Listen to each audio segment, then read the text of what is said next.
Hayo lo, siapa yang udah gak sabar nih lihat perjuangan timnas Indonesia di round 4? Pasti selain gak sabar kita juga merasa deg-degan abis. Apakah kira-kira tim Garuda bisa lolos atau enggak? Kan gitu. Yang jelas, semua elemen timnas, terutama khususnya pemain, akan berjuang mati-matian untuk menunjukkan kepada semua pihak kalau tim Garuda bisa kok menembus batas kemustahilan. Ya emang sih, buat komposisi sekarang ini, kalau kita bisa tampil full tim, harusnya kita bisa pede kalau soal urusan teknis. Dan terkait lini tengah ke depan, pastinya yang emang stoknya terbatas, mudah-mudahan semuanya bisa fit saat dibutuhkan. Termasuk oleh Romani yang kemarin seolah ngasih tahu kita, kalau ini loh, gue udah fit dan bisa main lagi. Jadi nggak usah khawatir, gitu. Kita tetap harus percaya kalau tim ini bisa membungkam segala prediksi miring terkait nasib di round 4. Dan salah satu hal positif yang ada di timnas adalah kehangatan yang tercipta di tim ini. Sehingga sedikit banyak itu membuat semuanya nyaman, termasuk pemain-pemain baru. Yang mana itu selalu terlihat dalam setiap Garuda Calling. Dan diketahui, itu juga yang tipis-tipis diamati oleh pemain-pemain keturunan yang sampai sekarang masih 50-50, walaupun pastinya udah dihubungi. Chen Song-sil contohnya, ia dikonfirmasi telah ikut jejak Kevin Dix ke Bundesliga dengan join ke Wolfsburg sebagai pinjaman. Tentu dalam hal ini, ia sangat bisa berkesempatan bertemu ketika timnya main melawan Mönchengladbach yang dibela Kevin Dix. Sehingga udah ketebak, kalau netizen kita pasti berasumsi jika Kevin bisa jadi agen dadakan untuk meyakinkan pemain yang cukup versatile ini. Selain itu, ada 3 pemain lagi yang juga ready. Selain Reno Mans dan Ethan Kohler, baru-baru ini dalam sebuah podcast, Laurin Ulrich menegaskan jika ia masih terbuka untuk membela Indonesia, walaupun kemarin baru aja masuk ke timnas U20 Jerman. Tentu saja jika 4 pemain dari Liga Jerman ini digas, setidaknya untuk kedepannya, timnas Indonesia bakal punya skuad yang lebih tebal.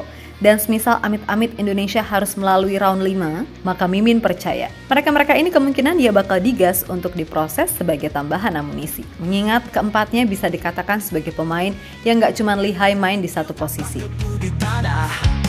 Terus melangkah meski suara lelah, dalam sunyi suara jiwa tak pernah patah, menghadap badai darah meruah.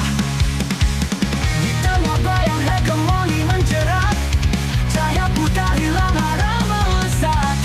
Tak ada kata tunduk, tak ada kata lewat, hanya tekad menggulung langit gelap. Demi sang Garuda ku jaga langit, tak goyah hujan badai melilit. Hati membara bagai bara api menyulut.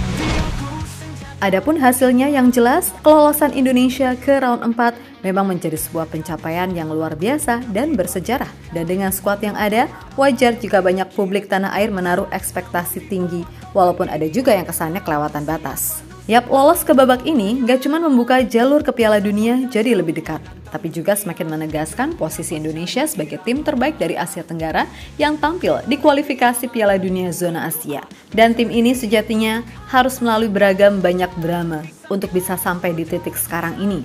Walaupun di babak keempat nanti kemungkinan besar akan ada drama-drama lebih ngeri yang menanti. Meskipun begitu kita harus tetap percaya kalau itu semua harus bisa mematik skuad Garuda untuk lebih berambisi. Dan suka nggak suka, kita wajib dukung. Mau siapapun pelatihnya, siapapun pemainnya, atau siapapun ketua federasinya. Selama dia berkomitmen untuk merah putih, ya kita harus dukung dan doakan serta kritik jika dirasa nggak maksimal, kan gitu. Nah, sebagaimana apa yang pernah diutarakan Jesus, kalau kekeluargaan di timnas itu sangat hangat. Di mana Jay menegaskan kalau tim ini udah benar-benar menyatu dan akan selalu bersama-sama dalam keadaan menang, seri, ataupun kalah. Tentu saja, itu sangat-sangat bagus. Karena pada akhirnya, itulah yang membuat setiap pemain merasa nyaman walaupun mungkin ia baru sebentar join kayak kemarin Miliano, Mauro, dan Adrian. Dan bukan rahasia lagi, setiap Garuda Calling pasti ada aja tingkah random yang dilakukan masing-masing pemain. Apalagi kalau ada pemain baru. Ya udah, itu bakal kena ospek. Tapi terkadang hal-hal sederhana itulah yang justru membuat tim ini sangat spesial, termaksud pastinya bagi pemain-pemain keturunan yang belum menjadi WNI.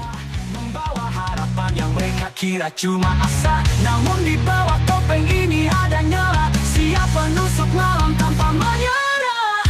Tatapan tajam menantang dunia, deru napas jadi irama bara.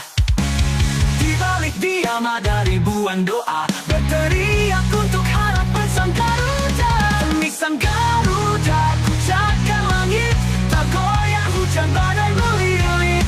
Hati membara bagai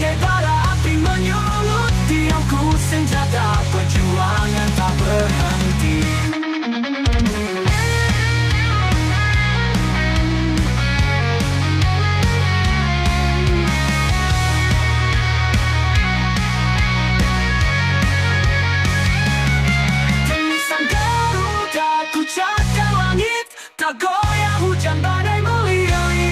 Hati membara bagai bara api menyulut. Tiapku senjata perjuangan tak berhenti. Sementara itu, salah satu pemain keturunan yang sekarang dikabarkan cukup intens mengikuti perkembangan timnas adalah Jenson Seal. Meskipun saat ini prioritasnya masih timnas Belanda. Namun bukan tidak mungkin pemain yang diketahui juga berteman dengan Justin Hubner itu akan memantapkan hatinya buat Indonesia. We never know.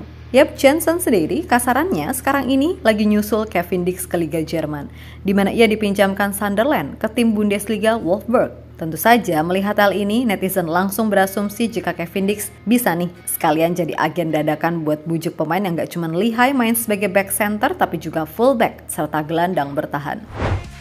Dan semua tahu jika Kevin Dix punya pola komunikasi yang bagus, yang mana itu juga yang membuatnya langsung didapuk menjadi salah satu wakil kapten di Gladbach. Di timnas pun sama, ia punya karakter yang 11-12 dengan Chiesa sebagai pemimpin.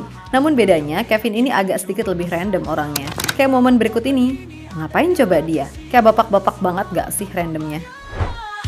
Tatapan tajam menantang dunia, deru napas jadi irama bara. Di balik diam ada ribuan doa, berteriak untuk harapan sang Garuda. Demi sang Garuda, ku jaga. Ya, pada intinya Jenson ini jadi salah satu pemain yang dinanti publik tanah air buat sekalian memperkuat Indonesia. Karena dari sisi kemampuan dan usia dia ini sangat menjanjikan. Nggak cuma sebagai back, tapi dia juga lihai main sebagai fullback hingga gelandang.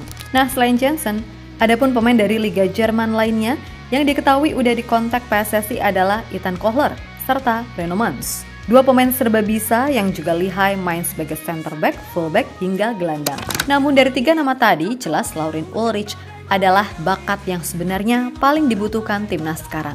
Sebab dia ini selain jago main sebagai nomor 10, Laurin juga cakap main sebagai winger kanan atau kiri. Serta ia juga cakap bermain sebagai false nine. Ya, PSSI sendiri menurut Yusa Nugraha memang sudah mengkontak Laurin lewat sang ayah. Dan di musim ini sendiri bersama FC Magdeburg, Laurin benar-benar dipercaya sebagai nomor 10 di sana. Dengan koleksi 2 assist dari 5 penampilan di Liga 2 Jerman. Nah, dalam sebuah podcast terbaru bersama media FC Magdeburg, Laurin mengatakan jika ia masih sangat terbuka untuk membela Indonesia. Walaupun kemarin di FIFA Matchday namanya masuk ke dalam daftar timnas U20 Jerman. Saya tahu ada permintaan untuk membela timnas Indonesia, tapi saya kini bermain untuk Jerman.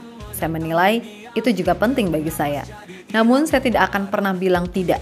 Jadi saya tidak sepenuhnya menutup kemungkinan untuk membela timnas Indonesia. Ini hanya masalah waktu bagi saya untuk memutuskan semuanya, ucap pemain 20 tahun tersebut.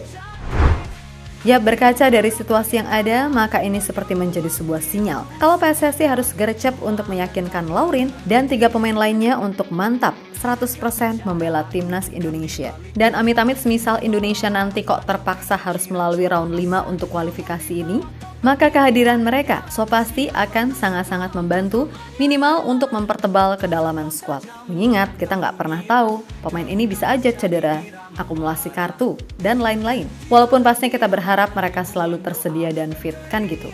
Dan khusus buat Laurin, kalau Indonesia bisa dapetin dia, wah itu benar-benar beruntung banget. Karena meskipun umurnya masih 20 tahun, mainnya udah dewasa banget. Dan Mimin yakin kalau ini pemain dipoles dikit lagi, maka nggak lama lagi dia akan menjadi salah satu pemain bagus di level Bundesliga.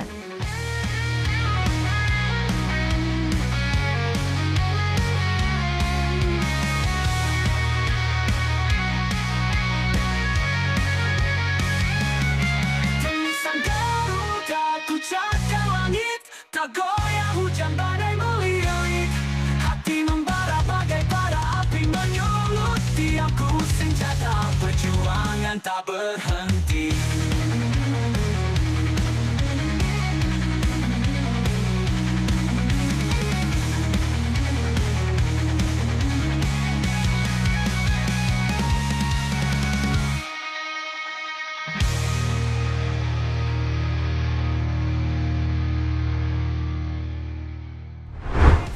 Yap, terlepas dari apapun dengan waktu persiapan yang ada saat ini, mudah-mudahan Coach Patrick beserta staf lainnya bisa mempersiapkan tim dengan optimal. Karena kembali lagi musuh utama tim saat ini ya soal diri sendiri ketimbang urusan non-teknis lainnya.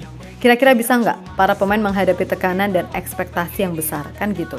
Sebab biar gimana pun, level tekanan di klub dan internasional itu beda. Sehingga ya mudah-mudahan para pemain bisa mengatasi, dan Mimin percaya mereka pasti bisa. Dan kalau semuanya bisa diatasi dengan baik, insya Allah kemenangan itu pasti akhirnya bisa diraih. Tetap pada rencana dan mimpi yang udah disusun, yaitu Piala Dunia, serta perbaikan sepak bola Indonesia secara umum dan menyeluruh. Untuk itu buat semua elemen sepak bola Indonesia, tetap semangat dan sukses selalu. Oke, kita Garuda.